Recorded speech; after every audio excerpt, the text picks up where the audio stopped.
Hey everyone, welcome back to the user review, and today I'm going to show you how to build an SCX24 suspension trailer. So I'm really excited to show you guys this project that I've been working on for about the past week. I've been going through a couple different iterations, testing with suspension and without suspension, and I think that I'm finally at a point to where I can show you guys how to build one yourselves.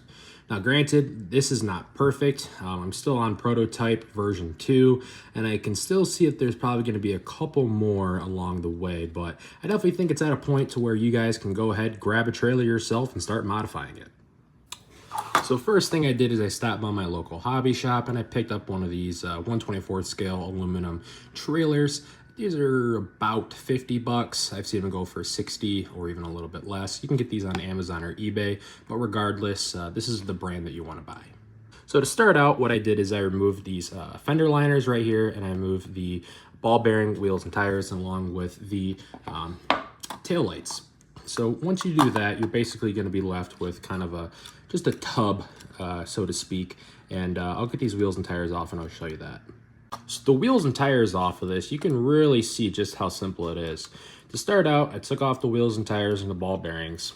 And then I took one of these Y-links or wishbone links that come off a stock SCX24, as you can see right there. You can find these on a stock SCX24, or I believe they come in a little spare parts bin when you get the rig itself.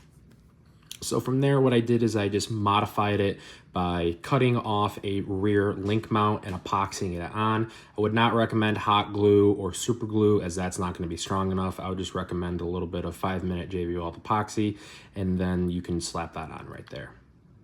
So after that, we're going to talk about shock mounting locations.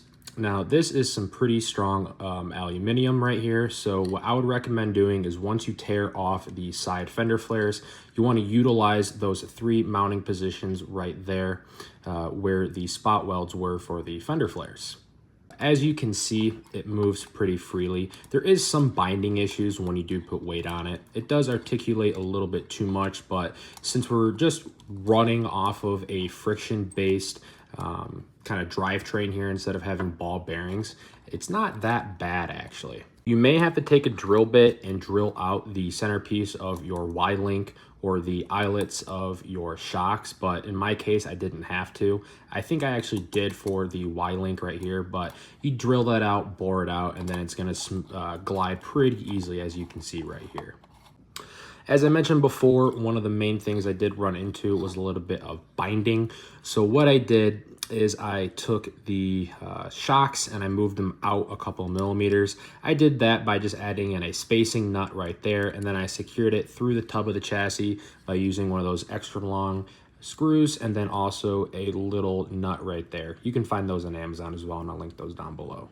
From there, what I did is that I still ran into a little bit more of a binding issue, and the eyelets of the shocks kept wanting to move outwards. That's going to happen when you don't really have a stationary mounting position for the bottom of your shocks as you would on a normal SCX24 right here with an axle. If you do somehow were able to get a stock axle in here, that would be really cool, but you would lose a little bit of ground clearance. Next, what I did is I took one of these stock or brass upgraded hexes right here for the wheel. I bored out the center so that way it is able to slide directly onto the axle shaft right here. What's that going to do is that it's going to keep the shock eyelets from wanting to move outwards and cause binding. So I'm going to do that to both sides right here. As you can see, I'm just going to slip them on to each end, and it's going to look a little bit loose right now without the wheels and tires on there, but that's okay. Now that that's done, I took one of the extended wheel hexes, and now this is just going to give it a little bit more width if you are going to choose to run a wider tire on here. So I just used one of the extended axles, and then that's going to keep this secured when I put it on right there. And as you can see, I now have perfect alignment with my shocks, and then also having that spacer in there is really going to help it from moving outwards.